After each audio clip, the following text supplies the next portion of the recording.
Et pour vous dire, effectivement, nous venons de terminer une rencontre qui a pris quelques 2 heures environ avec M. Abdelkader Ndiaye, donc du mouvement Ande Defarndar, sur des questions qui intéressent d'abord Saint-Louis, parce que nous partageons notre ville, nous partageons notre commune, mais au-delà même de Saint-Louis, donc le Sénégal dans son ensemble. Nous avons évoqué plusieurs points, surtout pour le développement de Saint-Louis, parce que comme vous le savez, Kader, donc, lors des élections locales, a eu quand même plusieurs milliers de voix, et donc a eu quelques conseillers, 2 conseillers, après sa première participation donc, aux élections locales. C'est pour dire que c'est un homme valeureux qui a eu à faire passer des messages très forts qui a amené en tout cas l'adhésion des populations. Ça, c'est le premier point. Nous partageons nos conseils municipaux en parfaite harmonie. Il en occupe même en tout cas une position donc, de président de conseiller. On s'est rencontrés aujourd'hui donc à la suite de la main que je lui ai tendue, pour qu'il nous accompagne d'abord dans le développement, non seulement dans le développement donc, de notre commune, de notre chère commune, mais aussi de voir dans les points de convergence pour travailler autour de M. le Président de la République. Nous sommes dans ces dynamiques-là et je pense que de toute façon il va me le confirmer.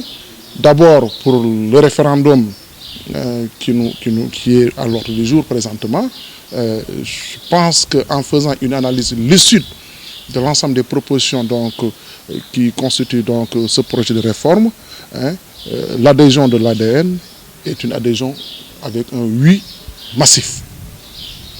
Deuxièmement, donc, nous allons continuer nos discussions autour d'une plateforme qui intéresse Saint-Louis et travailler aussi autour de M. le Président de la République pour que Saint-Louis puisse se développer davantage, pour que le Saint-Louis puisse être tiré de l'avant, pour que les populations puissent bénéficier en tout cas du développement harmonieux du Sénégal.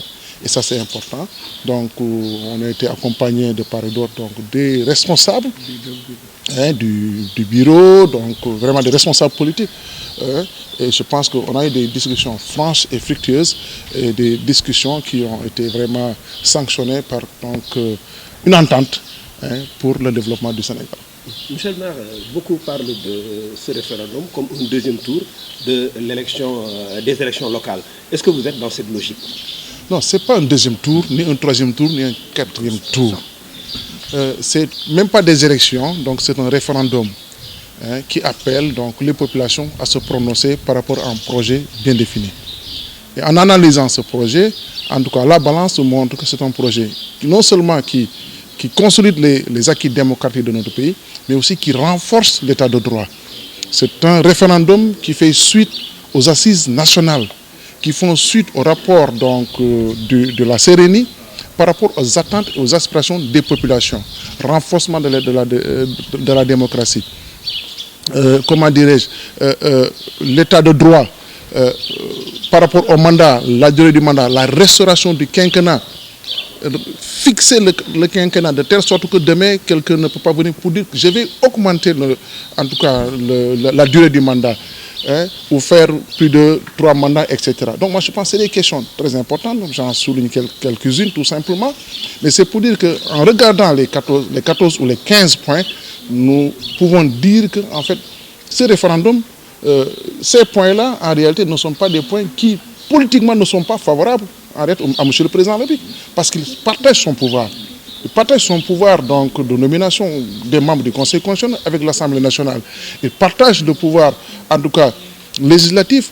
Il élargit le champ du pouvoir législatif pour rendre, en tout cas, pour permettre à l'Assemblée nationale de contrôler l'action de la politique du gouvernement. Et ça, c'est important. C'est des avancées démocratiques. Et je pense qu'en analysant dans le fond, nous pouvons dire que ce référendum, en tout cas, constitue en tout cas, un atout du point de vue renforcement de la démocratie au niveau du Sénégal. Je pense que donc, ce n'est pas un troisième, quatrième tour, c'est le peuple qui va se prononcer. Ce n'est pas une question de parti, ce n'est pas une question de personne.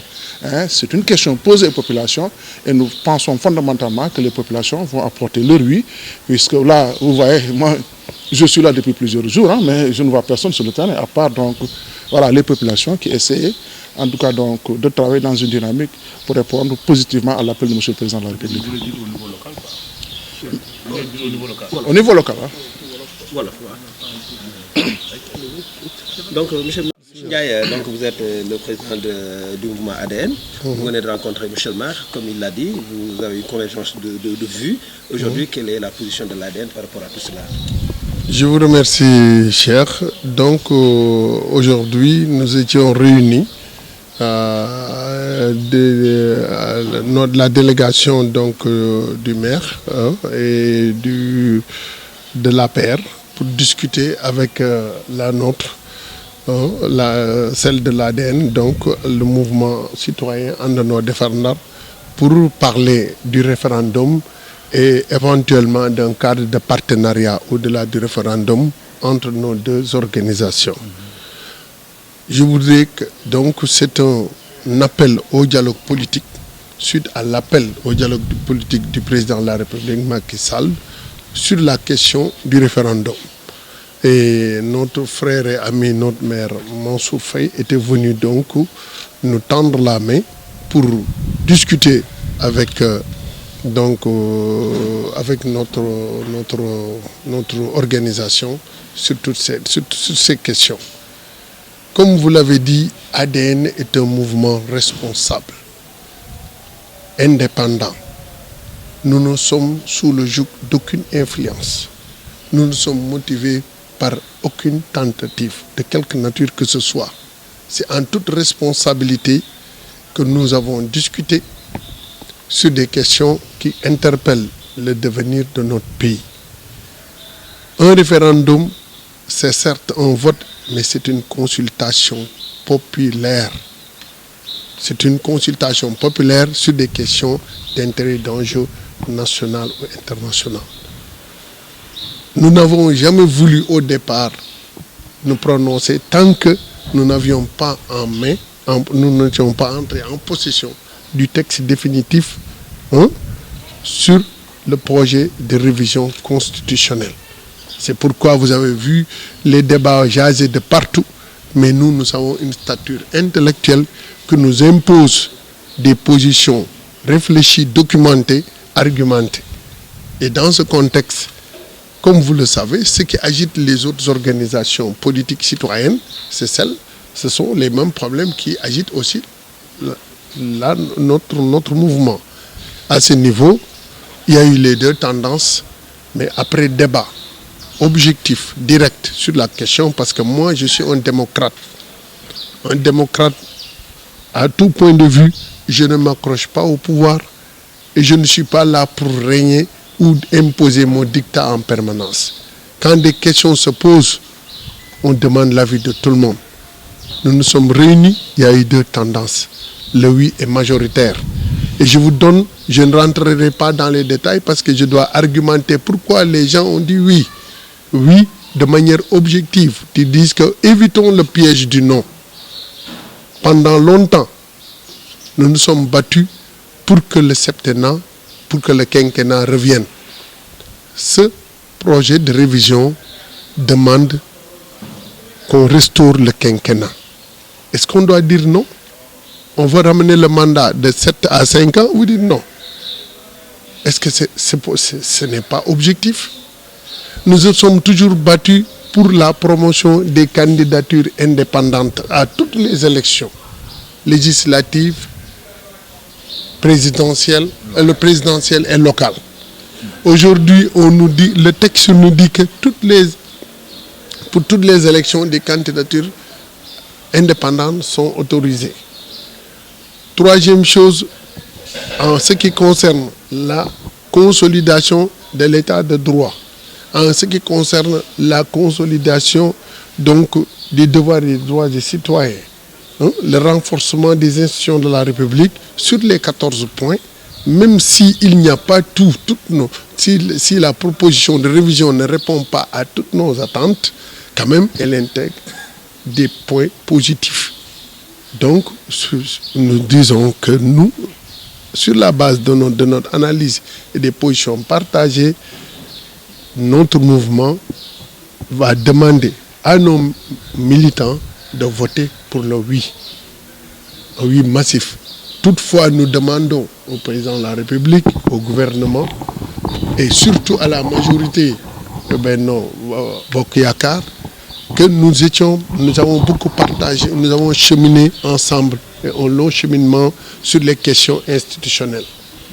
Certaines questions essentielles telles que la régulation de la démographie, la réforme du système judiciaire et disons aussi la consolidation de l'état de droit, des questions sur lesquelles je ne vais pas revenir compte tenu donc des délais d'antenne, se posent et nous demandons que par voie parlementaire des efforts encore peuvent être faits en direction en matière de révision constitutionnelle. Parce que par exemple, sur la question de la régulation de la démocratie, nous pensons que 258 partis pour une population de 13,5 millions d'habitants, pour 6 millions d'électeurs, c'est excessif.